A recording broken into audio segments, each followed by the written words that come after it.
Hello everyone. स्वागत है आपका हमारे यूट्यूब चैनल पर। और आज हम बात करेंगे यूपी बोर्ड के क्लास 12 यानी कि इंटरमीडिएट के सिलेबस के बारे में।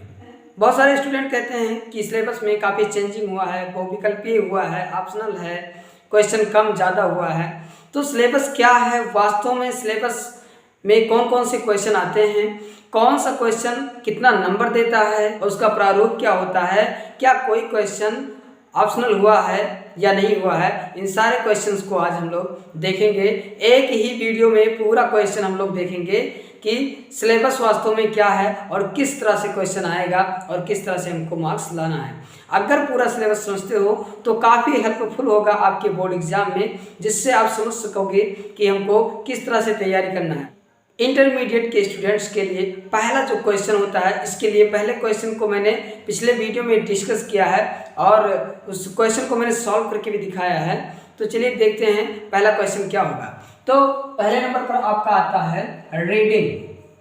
पहला जो क्वेश्चन होगा वो होगा रीडिंग। रीडिंग क्या है? एक पैसेज होता है रीडिंग कंप्रहेंशन, जो कि मैंने पिछले वीडियो में इसके बारे में बात किया है। ठीक है, रीडिंग को रीडिंग कंप्रहेंशन के नाम से भी जाना जाता है।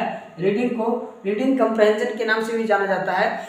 इसमें कुल मिलाकर के 5 क्वेश्चंस होते हैं और रीडिंग कंप्रहेंशन मैंने पिछले वीडियो में इसका वीडियो बनाया है, आप वहाँ देख सकते हैं और समझ सकते हैं कि किस तरह से हम 15 नंबर प्राप्त कर सकते हैं। ठीक है, तो रीडिंग कंप्रहेंशन जो होता है उसमें 5 क्वेश्चंस होते हैं और 5 क्वेश्चन जो प्रत्येक क्वेश्चन जो है 3 नंबर का होता है और कुल मिलाकर के 15 मार्क्स मिलते हैं।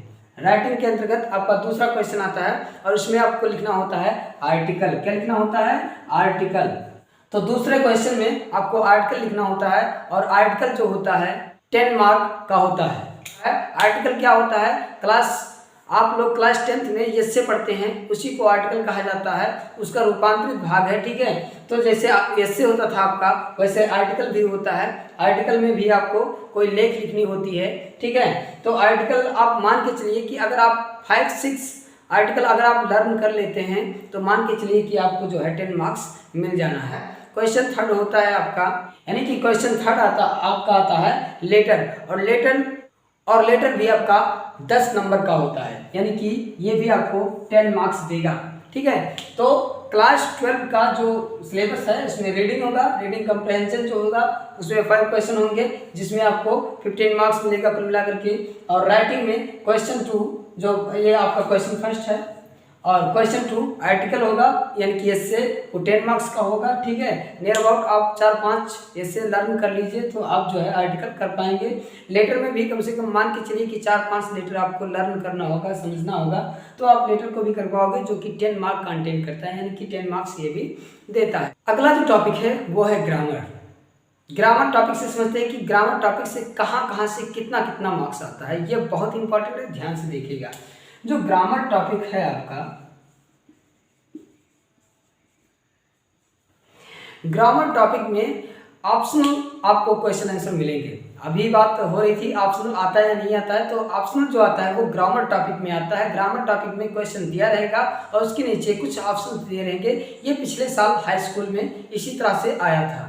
ठीक है, तो क्या होगा, ग्रामर में जो टॉपिक दिया होगा उसके नीचे कुछ ऑप्शनल आंसर होंगे और ऑप्शन पर आपको टिक करना है। लेकिन ये सारे नहीं होंगे, कुछ होंगे और कुछ नहीं होंगे, मतलब सभी क्वेश्चंस मल्टीपल चॉइस क्वेश्चन यानी कि एमसीक्यू बेस्ड नहीं होगा। तो कौन कौन सा क्वेश्चन ग्रामर के अंतर्गत आता है? ग्रामर में आपके ये क्वेश्चंस आते हैं और ये पूरे क्वेश्चन कुल मिलाकर के 20 मार्क्स के होते हैं। प्रत्येक क्वेश्चन जो होता है वो 2 मार्क्स का होता है। नरेशन यानी कि डायरेक्ट एंड इनडायरेक्ट स्पीच जो होता है ये 2 मार्क्स का होता है। सिंटैक्स जो होता है ये भी 2 मार्क्स का होता है। सिंथेसिस भी 2 मार्क्स का होता है। मतलब प्रत्येक क्वेश्चन 2 नंबर का होता है। ठीक है, synthesis, transformation, idiom and phrases, phrasal verbs, one word substitute, synonyms, antonyms और होमोफोन्स, सारे जो ग्रामर के पार्ट हैं, सारे पार्ट्स जो है 2-2 मार्क्स के आते हैं और ये कुल मिलाकर के 20 मार्क्स के आते हैं। 10 × 2 = 20, ये 20 मार्क्स के आते हैं। ठीक है, तो कुल मिलाकर अभी हमने कितना किया कि 15 मार्क्स यानी कि 15 नंबर आपका अनसीन पैसेज यानी कि पैसेज कंप्रहेंशन से आएगा, 10 नंबर आपका आर्टिकल से आएगा, 10 नंबर आपका लेटर से आएगा और 20 नंबर आपका ग्रामर से आएगा। कुल मिलाकर के आपका होता है 20, 20, 40 यानी कि 55। कुल मिलाकर के 55 मार्क्स का अभी मैंने बताया है। अब आपके पास बचता है 45 मार्क्स। तो 45 मार्क्स का क्या आता है, चलिए देखते हैं। आपका ट्रांसलेशन आएगा हिंदी टू इंग्लिश, यानी कि हिंदी में लिखा होगा, इंग्लिश में कन्वर्ट करना है। ये होगा कुल मिलाकर के 5 मार्क्स का। ठीक है, ट्रांसलेशन आएगा 5 मार्क्स आएगा। क्या आएगा? एक्सट्रैक्ट क्या होता है? स्टेंजा, कविता का एक छोटा सा भाग, जिसको आप प्रोज में जिसको आप पैसेज कहते हैं, पोइट्री में स्टेंजा कहते हैं। तो एक स्टेंजा आएगा और इसी पर बेस्ड आपका कुछ क्वेश्चन आएगा। कितना क्वेश्चन आएगा?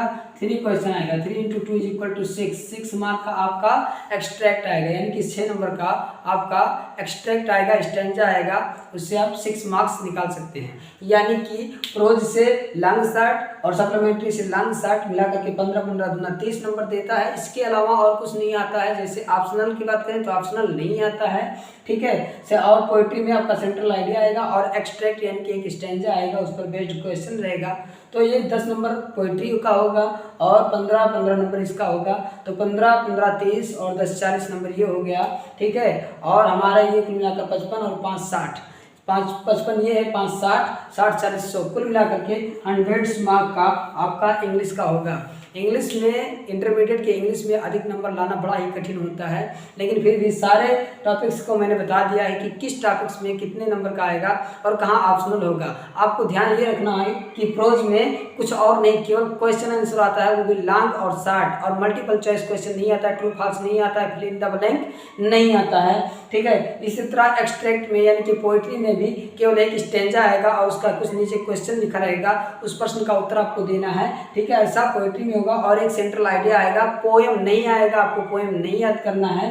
ठीक है, सप्लीमेंट्री में भी आपको ट्रू फॉल्स नहीं करना है, फिल इन द ब्लैंक नहीं करना है। ठीक है, केवल क्वेश्चन आएगा, लॉन्ग का आएगा, शॉर्ट का आएगा, उसी को आपको करना है। ठीक है, बस आज के वीडियो में इतना ही। फिर मिलते हैं अगले वीडियो में। वीडियो अच्छा लगे तो इसको लाइक करें, चैनल को सब्सक्राइब करें और वीडियो को शेयर करें। Thank you.